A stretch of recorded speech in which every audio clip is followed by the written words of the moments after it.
From Hollywood, it's time now for Edmund O'Brien as... Johnny Dollar. Mickey McQueen, Johnny. How are you? Mickey? I tried to phone you a couple of times, but I never reached you. Well, I'm out a lot these days. Well, I heard about your promotion to sergeant, Mickey. Nice going. That isn't good. They're taking my beat away from me and putting me behind the desk. I've got to talk to a friend about it. Will you be home tonight? Well, you really sound worried, Mickey. What's it? Nothing yet, Johnny, but there'll be murder before it's finished. My mind's made up. I want to talk to you about it. Sure, Mickey. I'll be here any time you want to come up.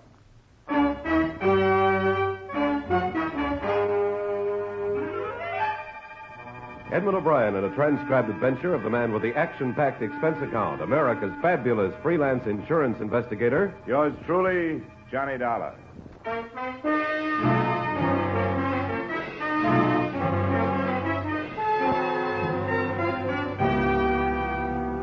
Expense account submitted by Special Investigator Johnny Dollar, to whom it may concern, Hartford Police Headquarters, Hartford, Connecticut. I don't expect you to honor this statement, but since the reports to my regular employers go in on these forms, the following is an accounting of my expenditures during my personal investigation of the Mickey McQueen matter. You may wonder how I got mixed up in it. Well, it's been my privilege to have worked a number of cases with Mickey McQueen here in Hartford, and through the years, a friendship developed between us. So when he phoned Tuesday night saying he wanted to talk to me, I was glad to ask him up. But when it got to be 1:30 in the morning and he still hadn't arrived, I wasn't so glad. He arrived at 2.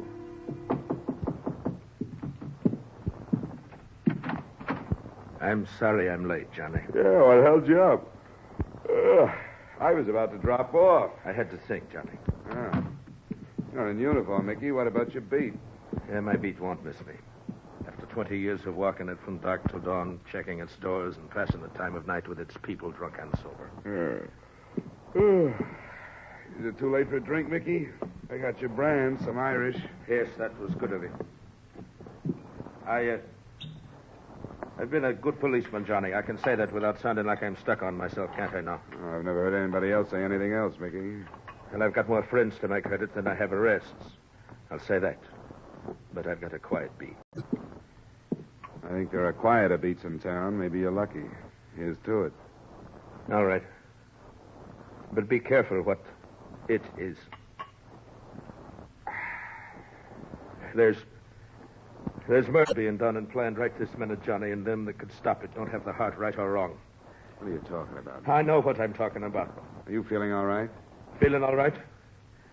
I'm as healthy as I was yesterday, ain't I now? I didn't see you yesterday. Yet they're taking my job, putting me behind a desk. A degrading end for a man that's been active for 20 years. After 20 years on your feet, you should take a rest. You've earned one. The very words of the commission, Johnny. But, Johnny, Yeah, Mickey? Never mind. The devil take them all. I've used up enough of your time. Now, wait a minute. You came over to talk about something more than your new job. What's this stuff about murder being planned and being done? I shouldn't have said it. I wish you'd forget it. What's the matter with you? You know me well enough to tell me. You know me well enough to know I'll keep any confidence you want me to keep. You're a good friend, Johnny. Maybe that's why I've changed my mind about telling you. And then why did you come over? Because I thought I was going to talk to you, but I'm not now. All right, it's your business. But you're acting like a kid. Now, if you don't have anything to say to me, it's after 2. I have a job in the morning. All right, Johnny. I'm sorry I bothered you. I'll say good night.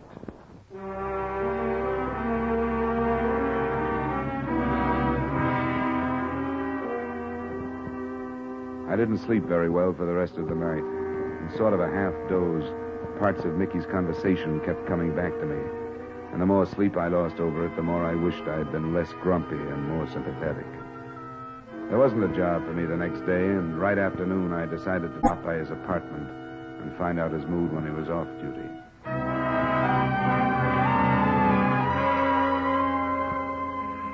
Mickey's apartment occupied the ground floor of a narrow gray row house not far from mine. I could hear a woman crying somewhere inside. I smelled domestic trouble, but I pushed the buzzer anyway.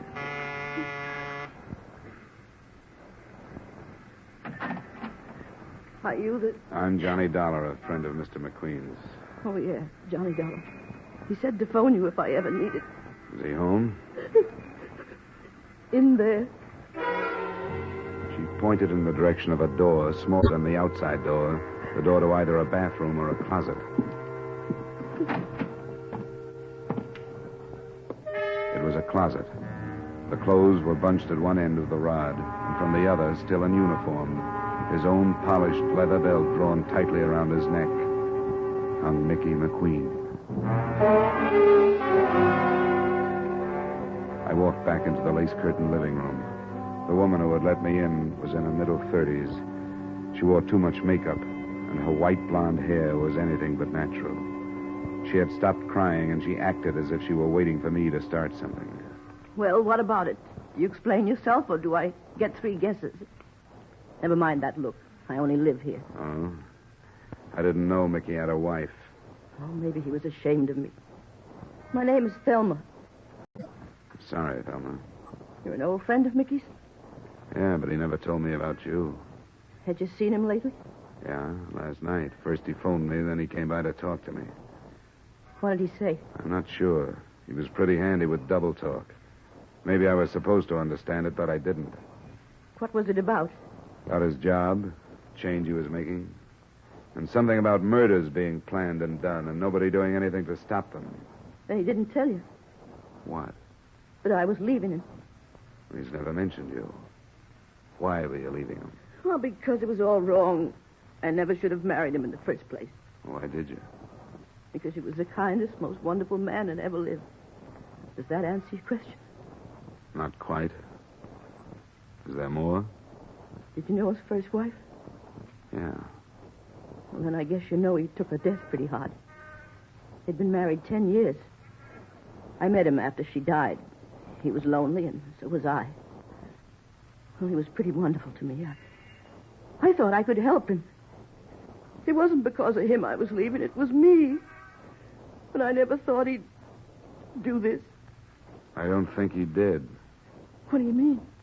I think he was murdered. Why? When did you find him? Oh, I came home about a half hour before you got here. Have you phoned the police? Not yet. I didn't know what to do. Where'd you been? I told you I was leaving him. I've been living in a hotel. Does it matter? Well, why'd you come back? Oh, just to get some things I'd left. Why are you asking me these things? When it's murder, there's bound to be a lot of questions. I don't think it was. Everybody loved him. He didn't have an enemy in the world. Why would anybody want to kill a man like Mickey McQueen? For the rest of the day, I tried to talk myself into leaving the matter in the hands of the police where it belonged, but I couldn't do it. That night, I started making the rounds of Mickey's beat. I talked to a corner magazine vendor who had sold him a mystery, a woman in a cigar store who had talked with him, and a cabbie who had borrowed $5 from him. None of them gave me anything helpful. My next stop was the Cedric Hotel, where I looked up the house detective, Ned Martin. Oh, poor old Mickey. I'll miss him. So will I. Did you see him last night? Yeah, he dropped in. He always did, once or twice a night, just to shoot the breeze, you know. Why'd he do it? Did he leave a note or anything? I think he was murdered. What makes you say that? Came over to see me about 2:30 this morning. There was something on his mind. He wanted to talk about it, but he wouldn't. Yeah, that figures. What do you mean? Well, I noticed something about him last night. He was real low. I asked him what was the matter. He said it was because it was his last night on his beat. He was supposed to check into his new job today. But that didn't sound right to me. Did you know he had a wife? Yeah, I heard about it. Then I hounded him till he showed me a picture of her. Bleached blonde? Yeah, she looks it. I didn't want to embarrass him by asking, but I wondered about her. What makes you think it was murder, Dollar? Now, do you think Mickey was the type to kill himself? Well, no, but how can you tell? I guess you can't. All you can do is try to find out. Well, if you don't have anything more, I'll be on my way. Wait a minute. Huh? I guess it was a dirty trick, and I wish I hadn't done it, but I snooped that marriage. I found out who she was. Her name was Thelma Weaver. She did a couple of years at Joliet. Where'd you get that? Things like that don't stay hidden. I'd drop it if I were you. I really would. What do you hold on me? It's for your own good, Johnny. I'll shake it out of you if I have to. Okay, hero. You know Fred Cool, the Calcutta Club over in Bartlett. I know of him. He's a police informer, isn't he? They're part-time. Uh-huh. If you won't take my advice and forget it, go talk to him. And don't tell him who sent you.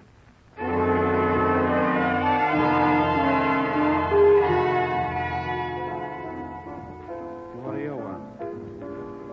I want to talk to you about Mickey McQueen. Do you have an office? You a cop, too? Only a private one. I was a friend of Mickey's. Oh, sure. Roy. Yes? I'm in my office for a little while. If there's any trouble, buzz me. Roger, Fred. Come on, this way.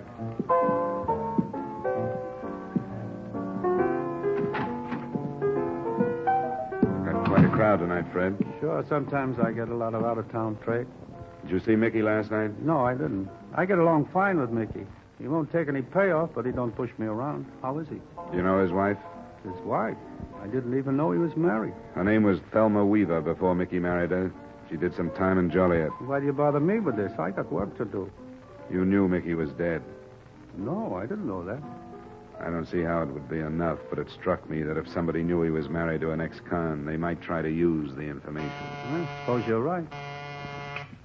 Yeah? Right, Fred. I think you'd better come out. Important? Yes, I think so. Be right out. Pardon me, Dollar. A little trouble outside. Wait here. I'll come right back. I waited, and while I did, I took a quick look around the office for another way out in case I might need it. There wasn't any unless the steel door in one of the walls was it. But before I could try it, the other door opened. I wasn't expecting Fred Koo to return so quickly, and neither was I expecting who did come in. I didn't expect to find you here, Mr. Dollar. Likewise, Mrs. McQueen. I was looking for Mr. Koo. What for? Well, I thought I might help if I could. Mickey kept this notebook, you see, where he wrote down all the places he stopped when he made his rounds. This place was one of them. I thought if I could talk to this Mr. Koo. Did you know Fred Koo? Oh, I know. You know anybody named Weaver? Thelma Weaver? All right, mister. That's enough. Reach. Don't be crazy. What good would that do? Stay where you are. Don't try anything. I really mean it. She looked like she really meant it. It was a small revolver, Colt 25. I didn't know whether she had come in meaning to use it on Fred Koo or me, but it didn't make much difference at the moment. She had it pointed at my midsection. I couldn't figure her. She held her little revolver as if she was used to the feel of it. But there had been something actressy about the way she said reach. I couldn't figure her, but I decided not to take a chance.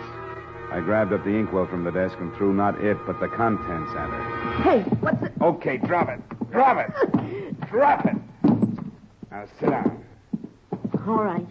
What do you want? That depends on what you want. I told you.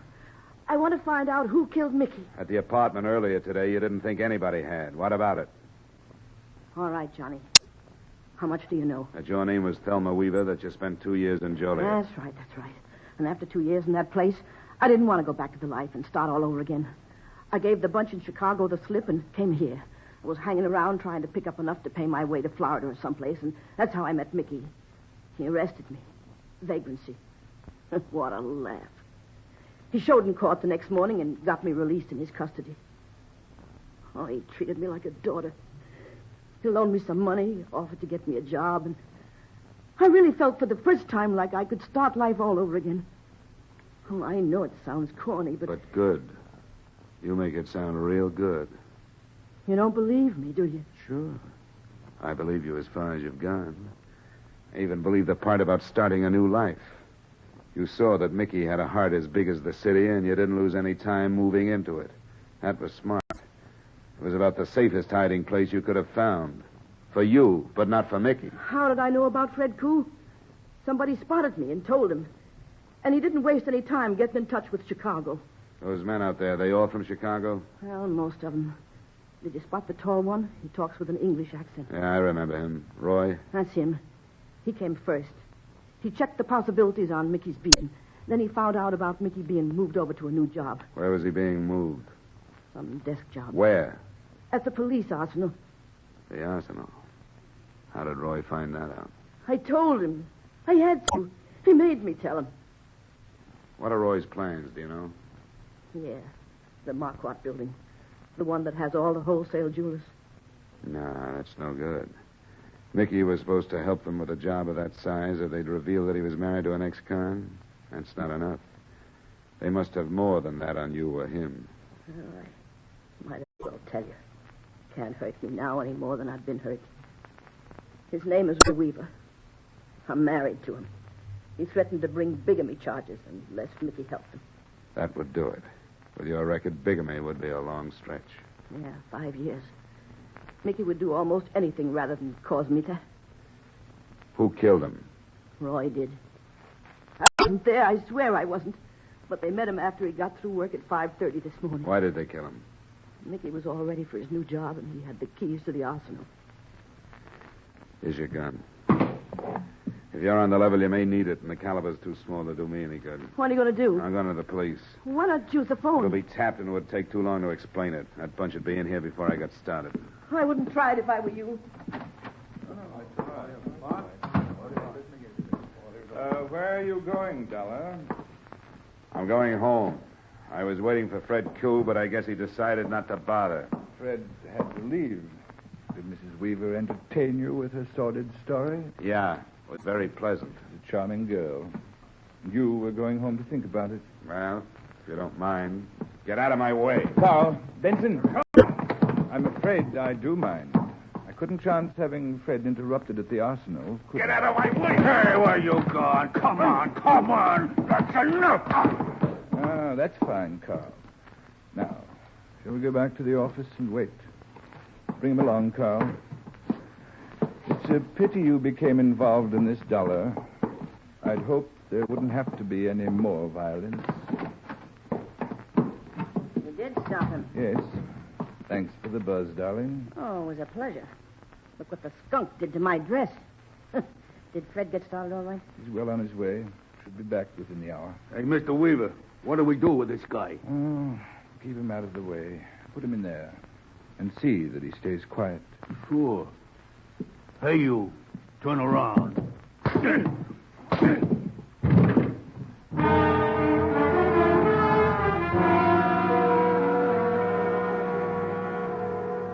At least I found out what was behind the steel door I'd noticed earlier in the evening. When my eyes opened and I got accustomed to the light from a single dust-covered bulb, I realized that I was in a sort of wine cellar. There were some bottles, but most of the storage space was taken up by a large, varied assortment of burglar's tools. There were a few weapons, too, but I knew they were nothing compared to what Fred would bring back if the raid on the arsenal was successful. I glanced at my watch at 11:15, and right after that, heard the heavy latch on the door being turned. I got back into my position on the floor, closed my eyes, and listened. Don't forget the bars, Carl. We'll need them for the inside doors. I got you. Hey, Benson, you take these. I'll bring the rest. You want the guns in there, Mr. Weaver? We won't need them. Crocker. Yeah? Listen closely now. We're behind schedule. Both cars are in back. In the Buick, you'll find the things from the arsenal. Yeah. I want you to move half of them over into the Cadillac. What about the grenades, Roy? They're in a case marked CN-DM, irritant gas M6. I got it. Open the case and put half in the Buick. The most important is the cordite powder for the vaults. There are 2 boxes. Put one in the trunk of each car. Right. Be careful. It's very touchy stuff. Yeah, I know. I've handled it before. All right, get along then, and hurry. It won't take long. Now, Fred will be in charge of one car. I'll be in the other. It's all right. We're agreed that we'll meet at the north entrance at midnight, both to approach the building from the east on Lincoln. You will have dropped 2 men to guard the south entrance. 2 of my men will subdue the guards to the north. It'll be better they'll spring the alarm in a big hurry. You can trust me. They'll use Thompson's. Thelma, Yes, Roy? where are you going? Oh, don't be so snoopy. I'm going to count him a nose. You're coming with us. Sure, Roy, if you want me to. I don't need you, but I don't think I should feel safe without you with me. Don't be long. I'll be right back. Think everything is ready from in here, Mr. Weaver. Good. Go to the cars then, Carl. What about the Seamus there? Oh, lock him up again. We'll decide what to do when we come back. I guess he can't cause no harm in there.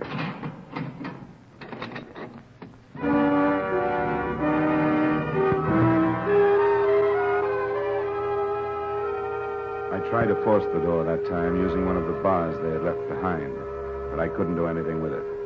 Then I started poking the cement walls. I knew better than to expect to find any other exit, but with the biggest burglary in the history of Hartford underway, I had to do something. I kept a check on the time, and it was 20 minutes before they were due to arrive at the Marquardt building when a sound stopped me. The steel door was being opened. I moved behind it, still holding my bar. Dollar, it's Ned Martin. You in here? Yeah, Martin. I'm here. How did you know I was here? Some dame phoned the hotel. She told me you were here. What happened? Why should she call you? How should I know? I don't even know who it was. She just said she knew you came to the hotel and that you were locked up in here. I mentioned the Calcutta to you, so I came over to see what it was all about. Hey, what's the matter? Don't you believe me? I don't know what to believe. You said you were holding something out on me when I talked to you. I was. I knew Fred Koo was selling the information about Mickey's wife to some guns from Chicago. I knew it could have led to trouble. Why didn't you tell me? You said it was for my own good. I thought it was, and mine too. I didn't want you to know so much you'd have to tell where you learned it, to prove how smart you were.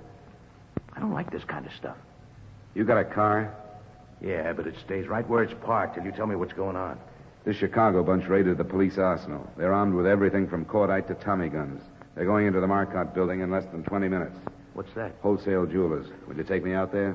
I'll take you part way if you're crazy enough to want to go. That's good enough. Let's get into the office.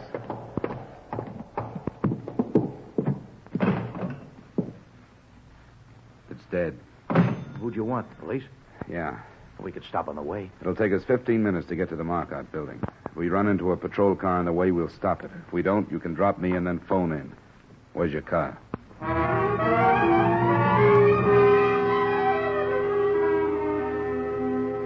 At the speed we traveled, we should have at least picked up a traffic cop, but we didn't. Martin wouldn't take me any closer than the corner of Atlantic and Milton. And we reached there at 12 minutes after 12. That gave me 2 minutes to get to the Marquardt building. I didn't make it before they arrived, but it didn't make any difference. Both cars had pulled up and were unloading men. From a doorway about 50 yards down, I spotted Fred Koo and Roy Weaver. Then I saw Thelma. She got out of the Buick and started toward me. Thelma, where are you going? Weaver shouted at her, but she didn't answer. Instead, she stopped, and I saw the little gun glitter in her hand as she turned back to them. Then I saw what she was aiming at. The trunk of the Buick, where the cordite powder was. Thelma! Thelma! Stop it! The car went up in a blast of powder and gasoline, and she moved back toward the other one.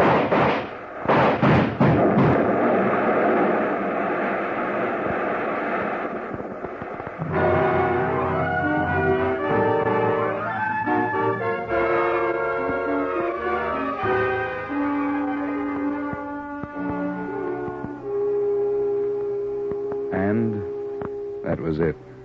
Thelma Weaver McQueen, as the department knows, was DOA at Emergency Hospital. None of the mob got out alive except Roy Weaver, who lived long enough to sign a confession to Mickey McQueen's murder. I want you to know that I may have lost a good friend, but you have lost a better policeman. I hope to see those early news accounts that called him a suicide corrected. Expense account total, no dollars and no cents. Yours truly, Johnny Dollar.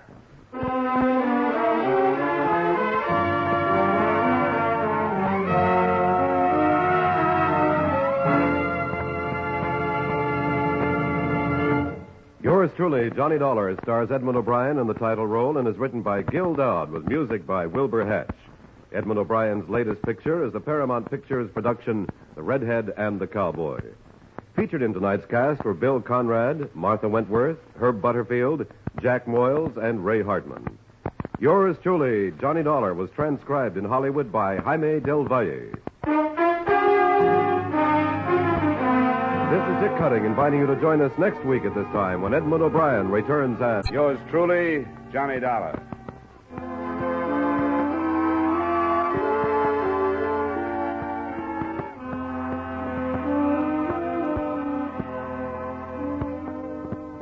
There'll be fast-moving, true police adventure on CBS tonight when Gangbusters comes your way again on most of these same stations. This evening, Gangbusters presents The Case of the Stranger in the Hall.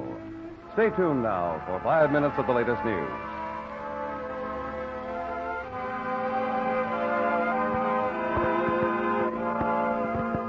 This is CBS, where you laugh at Jack Benny every Sunday night, the Columbia Broadcasting System.